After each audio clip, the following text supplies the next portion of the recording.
Israel से सीधी जंग लड़ते हुए ईरान को 10 से ज्यादा दिन हो चुके हैं और इस संघर्ष में काफी नुकसान हुआ है। इजरायली हमलों में ईरान के परमाणु ठिकाने तबाह हो गए हैं, यहाँ तक कि उसके कई सैन्य कमांडर्स और न्यूक्लियर साइंटिस्ट की भी जान गई है। इसके अलावा युद्ध में अमेरिका की एंट्री से हालात और भी गंभीर हो गए हैं।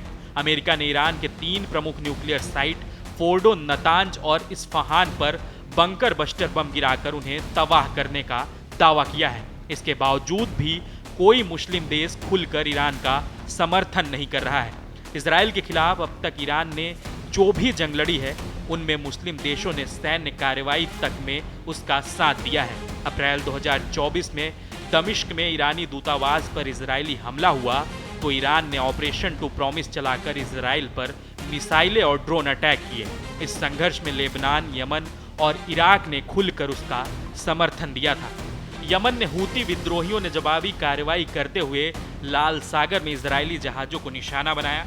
लेबनान ने भी इजराइल पर मिसाइलों से हमला किया था, लेकिन यह पहली बार है जब ईरान अकेला पड़ गया है और मुस्लिम देश सिर्फ निंदा करके अपना पल्ला झाड़ रहे हैं। इजराइल और अमेरिका के हमलों के बाद यूएई और तुर्की जैसे देशों ने ईरान पर हमले की निंदा तो की, लेकिन कोई भी देश उसके साथ खड़े होने को तैयार नहीं है।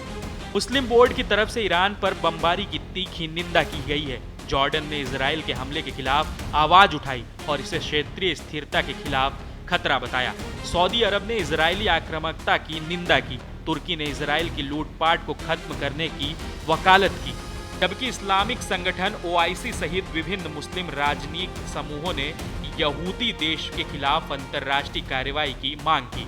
लेकिन इस निंदा के बावजूद कई देशों के हित में अमेरिका और इजराइल के साथ जुड़े हुए हैं। ईरान शिया बहुल देश है, जबकि ज्यादातर मुस्लिम देश जैसे यूएई, कतर, सऊदी अरब, जॉर्डन और मिस्र में सुन्नी आबादी ज्यादा है। शिया और सुन्नी के बीच बंटवारे का इतिहास रहा है और इसी विभाजन का असर क्षेत्रीय राजनीति पर भी पड़ता दिख रहा है। वहीं दूसरी तरफ ईरान और सऊदी अरब बीच संबंध अच्छे नहीं हैं और इसकी वजह भी शिया सुन्नी मतभेद है। 2 साल पहले चीन की मध्यस्थता के बाद दोनों के बीच संबंध पटरी पर जरूर आए, लेकिन ऐतिहासिक दरार अब भी बनी हुई है। सऊदी अरब समेत बाकी मुस्लिम देश ईरान को अपने लिए एक ऐसे खतरे के तौर पर देखते हैं जो पूरे क्षेत्र में अपनी सत्ता और प्रभाव बढ़ाना चाहता है। इसके लिए ईरान की प्रॉक्सी पॉलिसी को भी जिम्मेदार माना जाता है, जिसके तहत वह क्षेत्र में हिजबुल्लाह, हमास और हूती जैसे विद्रोहियों गुटों को समर्थन देता है। इन गुटों की वजह से सुन्नी देश अपने प्रभाव को कम आंकते हैं और ईरान को खुले तौर पर समर्थन देने से बचते हैं।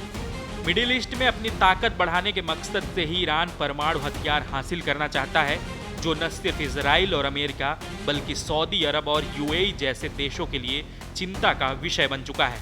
जैसे इजराइल और अमेरिका लगातार ईरान के परमाणु कार्यक्रम का विरोध करते आए हैं, ठीक उसी तरह सुन्नी देश भी नहीं चाहते कि ईरान परमाणु हथियार बनाए, क्योंकि इससे सबसे ज्यादा खतरा उन्हीं देशों को हो सकता है। आर्थिक प्रगति करने वाले सऊदी अरब, यूएई और कतर जैसे देशों के लिए ईरान से ज़्यादा अमेरिका अहमियत रखता है, क्योंकि इन देशों के विकास के लिए कारोबारी रिश्ते अहम हैं। ऐसे में आतंकी समूहों को समर्थन देने के आरोपी ईरान जैसे देश का साथ क्षेत्रीय स्थिरता के लिए संकट की स्थिति पैदा कर सकता है। इसके अलावा मुस्लिम वर्ल्ड के कई देश अपने घरेलू मुद्दे से जूझ रहे हैं, फिर चाहे वह पाकिस्तान हो या फिर ईरान या लेबनान। उनके लिए आंतरिक मुद्दों को सुलझाना प्राथमिकता है और वह ईरान का साथ देकर बाहरी चुनौती का सामना करने के लिए तैयार नहीं है।